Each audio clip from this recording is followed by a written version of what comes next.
PantheonPlus. Delving into the lore of Pantheon Rise of the Fallen, the upcoming MMORPG by Visionary Realms, is an exercise in both careful reading and thoughtful inference. The amazingly talented lead writer for Visionary Realms, J.N. Gerhardt, has created some of the deepest and most mature lore I've encountered in nearly 30 years of gaming. I wanted to take just a moment to acknowledge and thank J.N. Gerhardt for his work, as videos like mine wouldn't be possible without the scope of his vision and the incredible world he's crafted through his words. Now, in part 3 of the series, we're going to take a look at the lore of the Summoner, Shaman, and Druid classes. We've recently seen the Shaman featured in several developer streams, and the Druid class has been given some attention in past newsletters, but the Summoner remains quite the mystery. We have yet to see the elusive caster class in any gameplay stream, and the community eagerly awaits the reveal of this popular but unseen class. But if you're willing to entertain a bit of theory crafting, as you should with these videos, there may be some light shed on the Summoner here. If you missed parts 1 and 2 of the series, I'll leave a link in the description, so be sure to subscribe and turn on notifications to get the series finale.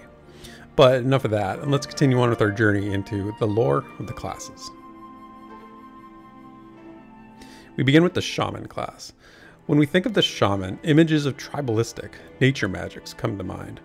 A caster connected to the spiritual realms and times of a world. In Terminus, it's rumored that shamans live in every age at once. The lore tells us of the 3 ages of Terminus: the Age of Seclusion, the Age of Chaos, and its current era, the Frail Age. These time periods span over 900 years, but rather than being bound to a linear timeline, shamans in Pantheon are suggested to be omnipresent. The shaman can shape time and energy to his or her will. In fact, we see this in the skills of the Shaman class. Manipulation of time is a theme in skills like Ancient Focus, which states the shaman has temporal freedom. As well, Walk the Ages allows the shaman to mark a moment in time, leaving an imprint of where you are currently standing.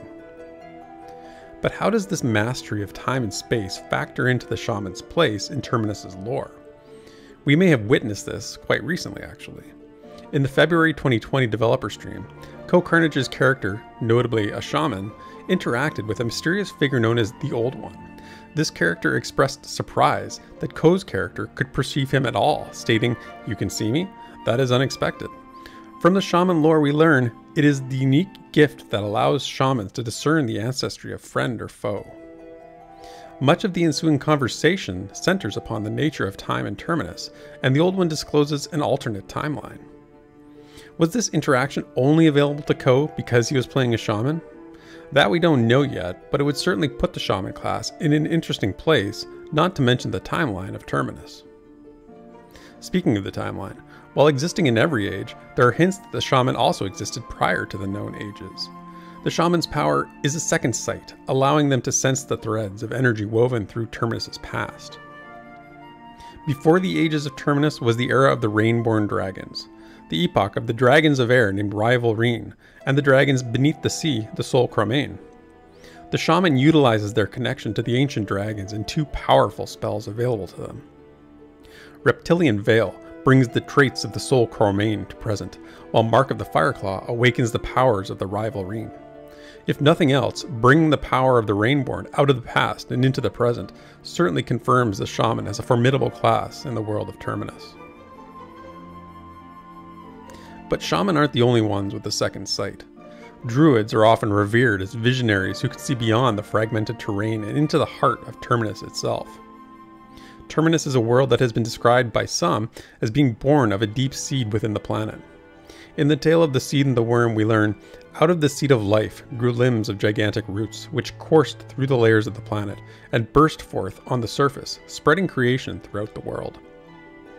Druids have traditionally been the tenders of the forests, the protectors of wildlife, and the keepers of nature. In the lore of Pantheon, this role extends to the mysteries of the world as well. The class page tells us the wild-eyed druid has answered a dangerous call to embrace the natural world of Terminus and peer into its mysteries. These mysteries include the Wandering Stones, ancient relics seething with druidic magic. Wandering stones are referenced in the lore in several places, including in the tale of the seed and the worm noted earlier. Again, Druidic connection is stated as, these points of passage became known as wandering stones, a namesake which endures to this day, as does their usage, which has fallen largely to Druids and those of their ilk. Much like the Shaman's potentially unique identity as a seer of the past, the Druid may possess the singular insight into learning the secrets of the Wandering Stones, as there is even more to these stones than most realize. While Druids have a deep connection to the past, they live in Terminus's present as well. Druidic orders, such as the Wardens of the Oldwood amongst the Elves of Faerthale, are a well-respected order. The Ashen Elves, in particular, are more likely to be members of the Wardens of the Oldwood, with their spellcasting abilities enhanced by the ancient wisdom of Terminus they possess. As evidence of this, we find Castle Greyborn, older brother to Thalen Greyborn, who is himself a Warden of the Oldwood. Notwithstanding the prestige of being a Warden of the Oldwood, it could be said that the Elves are not the race in Pantheon with the closest connection to the lore of the Druid. That would be the Halfling race, which is clearly seen when we look at the signature skill of the Druid, Masay's gift, Herode the White Fox. Note that, as a preserver of the natural world, the Halfling ward known as Masay has chosen to gift you with a mystical companion in the form of a small white fox. Your fox is a manifestation of Masay's own companion, the great white fox known as Herode. Masay is one of 6 wards of the Halflings, their pantheon of deities, so to speak. The other known one being Kirin, a foundational figure in the origins of the Halfling race. Such a great number of the Druid's class skills center upon Herode, it is almost hard to imagine any other race invoking this gift without acknowledging the Halfling ward in some way. One wonders how an Ogre, Darkmer, Human, Archai, or even Elven Druid in Pantheon will show deference to Masay, a deity foreign to their race's culture. Lastly, we come to the class that has intrigued many who hope to one day fulfill their role as a summoner on Terminus. Let's start with what we know. The class page tells us, it is a curious thing to reach a hand into realities other than your own. This is the art of the summoner, whose hand then brings forth all manner of things that did not exist only moments before. In discussing the Shaman, we saw reference to otherworldly realms and times from the lore. One might even say other planes of existence. The lore tells us of the existence of at least one other planar realm, the Mana Plane. We know the Mana Plane is home to near sentient entities of pure arcane energy known as Mana Ghosts. Without purpose or form, it is the summoner who has fashioned a use for them. We don't have any other explicit references to the Mana Plane in the lore, but we do have knowledge of other beings of pure arcane energy. We know, peerless in understanding and wielding of the arcane, the gnomes are beings without true physical form due to events in their homeworld.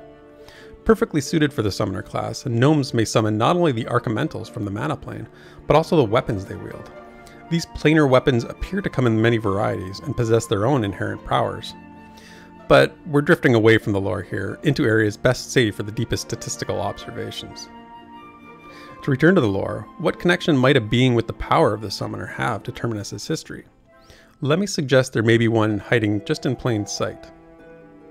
When setting out upon the road to learn the lore of Pantheon, the first entry is often the keepings of Castigue. The history, contained in 3 letters between Narian Castigue and Kaelin Greyborn, is shared with us by one only known as the Keeper. His identity is never fully revealed, other than to say, "So what is my name? Or rather, who am I?"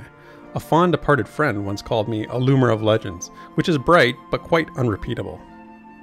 But the question is not who is the Keeper, but what the Keeper was. A summoner, perhaps. His tale begins with the following reflection. The keepings of Castigue.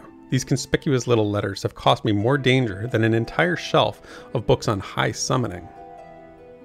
The Keeper reveals his library to include a wealth of information on high summoning, something he endured great risk to obtain. Furthermore, the Keeper discusses his admiration for the symbiosis between Narian Castigue and Kaelin Greyborn, stating their kinship was emblematic of what denizens of Terminus desperately required during the Deicide War. And though unfinished, their devotion to deciphering the Dragon Accord upheld a brotherly humility which is lacking in the present. Now, examine the summoner's epic ability, Summon Behemoth. It requires the skills of the Enchanter class to function, a unique class interdependence amongst the classes in Pantheon.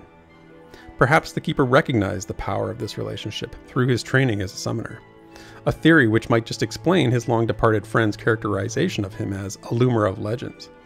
But remember, these are just theories. at least for now.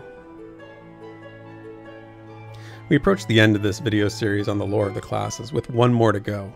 If you've been following this series, you can deduce which classes will be discussed in part 4. I hope you've enjoyed watching these as much as I've enjoyed making them. I also recently did a lore video on another MMO that's in development called Valar. It's a game that I've had a chance to participate in some pre-alpha streaming, so if you're interested, I'll leave a link in the description for that video. But until next time, cheers, and thanks for watching.